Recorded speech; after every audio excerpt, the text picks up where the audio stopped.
Good day, RGV. Today on Valuable to Vida, we're talking Earth Month and ways that we can help save our planet. We're breaking down ways also to prepare for the summer heat with energy efficiency tips.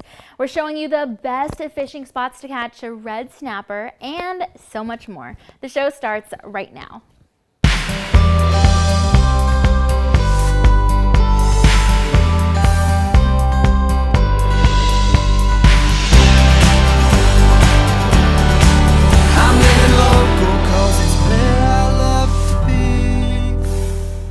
Hi there, and thanks again for joining us today. I'm your host, Danielle Banda.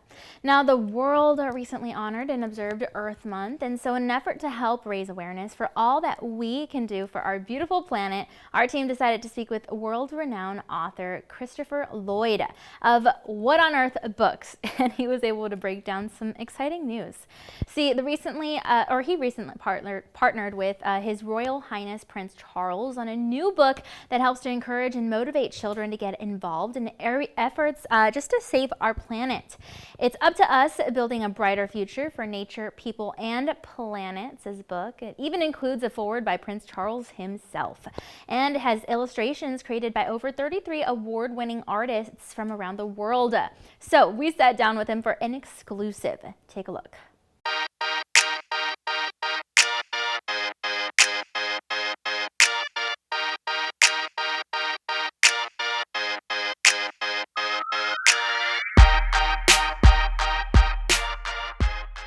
Hey everyone, it's Christopher Lloyd. I'm a children's book author and I'm very excited to be on the show. And I'm going to talk to you about my book about climate change called It's Up to Us, Building a Brighter Future for Planet, Life and People. Well, this is all about how we can tell the story of what's happening to the planet in 4 sections, really. One is to describe how nature works before people really emerged on our beautiful planet Earth. And then to look at what people have done to nature, particularly in the last 200 years. And then to look at what the problem is for the planet, because as everybody knows, the planet is warming and there's a lot of danger for many species, including humans, as the climate warms and the climate changes. And then we look at finally a set of new ideas or rules, and they're called Terra Carta, which means a plan of action for the Earth. And it's inspired by the future King of England, Prince Charles, who's the eldest son to the Queen. And when he came up with these ideas, I thought, let's turn this into a children's book so that we can try and reach out to young people to have a conversation with the adults in their lives to see what we can do to make sure that we secure the planet for the future. Well, His Royal Highness is very inspiring, particularly when it comes to nature, because ever since he was a boy, he was passionate about the natural world, and he loved gardening, and he loved plants and trees and wild animals. And he's now 73 years old. So for the last 50, 60 years, he's been a constant in his passion for trying to encourage people to connect with nature. Now, of course, we realize how important that really is. For many years, particularly adults have felt apart from nature because we spend so much time in our offices and on screens and in cars and trains and airplanes. You could think we're in some kind of bubble, but we're not. We're connected. We depend on nature. And the whole idea of Terra Carta, these new rules or this new plan of action, is to help children and their families and parents and teachers really understand in a colorful, visual way what we can do to make a difference, to feel part of nature, not apart from nature. Well, I think, first of all, through the book, we try and tell the story in a very accessible way. And one thing we did with this book, which we had to publish this book in quite a hurry and in time for the climate conference at the end of last year, COP26. It's just publishing now in the States as part of the Earth Month, as you know. And because we had to do it quickly and we needed 33 different full-page spreads, beautifully illustrated and painted, we couldn't find an illustrator who could do it in the right time scale. So we ended up getting 33 different artists to illustrate each spread. And that's taken the book down a really fascinating route. I don't know, maybe on the screen you can see some of the artwork from the book, but we have illustrators from Siberia and from Canada and from Aboriginal Australia and from Vietnam and from Kenya and from Argentina and from Japan and from China and of course from the USA. Feel free to check out the book yourself and maybe help to introduce Earth Month tips with your own family if not already. After all, it's all of our home. I know it's hard to think of, one single place as home to us all, the millions and millions of people on the planet, but it is. And the more that we know about our beautiful Earth, the better that we can do to help protect it. So let's go ahead and learn a little bit more.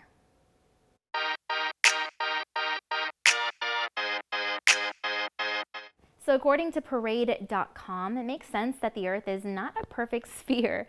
The site says that while we know the Earth isn't flat, we might be interested to learn that it's not perfectly spherical either. It outlines that according to the National Oceanic and Atmospheric Administration, quote, Earth spins while gravity pushes towards the center, and a centrifugal force perpendicular to its axis pushes out. End quote. So that's the reason it's kind of more of a tilted shape rather than a perfect sphere. And apparently Earth's circumference is about 24,000 miles. The site outlines that gravity is always pushing bodies of water into a spare tire shape too, which is interesting because when you take, the not perfectly spherical aspect into consideration. And speaking of our good friend gravity, the site says that while it's very strong, our planet Earth actually has an uneven gravitational field. Apparently this happens because Earth is really rocky and bumpy, so it's both positive and negative. And if you recall from science class, Earth is a terrestrial planet. Again, it's really rocky and honestly just made up of that, rocks and metals. And the site actually says that the only other terrestrial planet in our solar system, or it includes Mercury and Venus and Mars. And apparently melting glaciers have had a really big impact on that spherical shape of our home planet too. The site says that the spare tire around Earth, or the waistline, might have possibly been caused by an impact of climate change, so it's definitely a lot to unpack.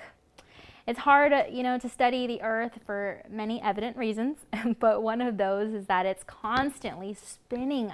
The site actually says that it spins as fast as 1,000 miles per hour, but that it really depends on where you're standing on the planet. It outlines that if you're right at the equator, for example, then you're definitely going to be moving pretty fast, the fastest. But if you're at the North or South Pole, then you're not going to be moving at all. I know, crazy. And even though we're still learning about our planet Earth each and every day, we've certainly gathered a lot of information about it, throughout the years. In fact, the site says that Earth is about 4.45 billion years old, and that the National Center for Science Education has been able to detect this by research on the rocks and meteorites that have been found so far. Earth is, of course, such an interesting place, but we don't have to wait for Earth Month to think about ways that we can help better serve our planet. The first ever Earth Day was actually observed in 1970, and while it was a good, way to get us all thinking about our home, raising public awareness for environmental concerns, we should really be practicing kindness for Earth every single day of our lives. So hopefully today's a good day for us to start, if not already. And one overlooked yet highly important way to do so is something that you've surely heard many times before: reduce, reuse, recycle. And there are lots of ways that we can get involved with our local community's efforts to help save the planet. After all, it takes a lot of small steps with us just doing each of our parts, right? Helping the environment and just being cognizant of our waste and energy plays a big role. And speaking of energy, our team actually had the chance to catch up with Reliant for some helpful tips to keep in mind when it comes to preparing for the summer heat. Check it out. Hey guys, my name is Hosea James, and I'm here to talk about some energy efficiency tips to help us all prepare for the summer. Here in Texas, we know it's hot, and so we are encouraging all Texans to prepare for the summer. And the way to do that is very cost prohibitive. It doesn't cost anything. These first three tips are very simple. Number one, it's, what we call our 4x4 principle. So anytime families are going to be away from their home for more than 4 hours, we're asking them to increase their thermostat by at least 4 degrees.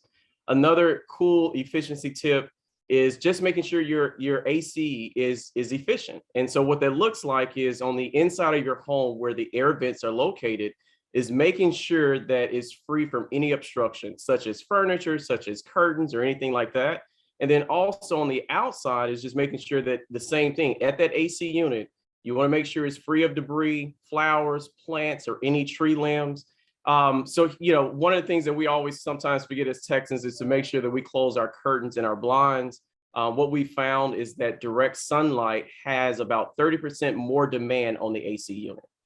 So if you have time as a Texan to invest in your HVAC system, some cool things that you can do to prepare for the summer is one, schedule a checkup, HVAC checkup or tune-up.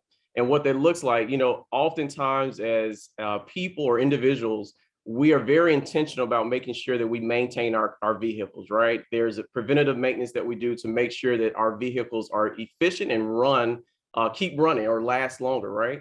And so same thing or same intentionality that we encourage you to also do for your HVAC unit, making sure that you have a consistent drumbeat or cadence of ensuring that you schedule an HVAC professional technician to come out and service your unit. Another cool idea is switching out those old light bulbs. If you have those old incandescent light bulbs, we're encouraging you to switch those out for LED light bulbs. Again, be sure to at least keep in mind their 4x4 principle, setting your thermostat 4 degrees higher when you're away from home, for more than 4 hours. And this will definitely help you save on energy usage and costs just to start. But we hope you're able to implement many more of these tips into your daily routines so that you can be prepared for the summer heat Texas is bound to bring. Break, and I've got to look at your local weather updates, but be sure to stay tuned because Valley Puerto Vida is going to be right back. And we'll talk the best fishing spots if you're looking to catch a red snapper this summer, that info and more when we return.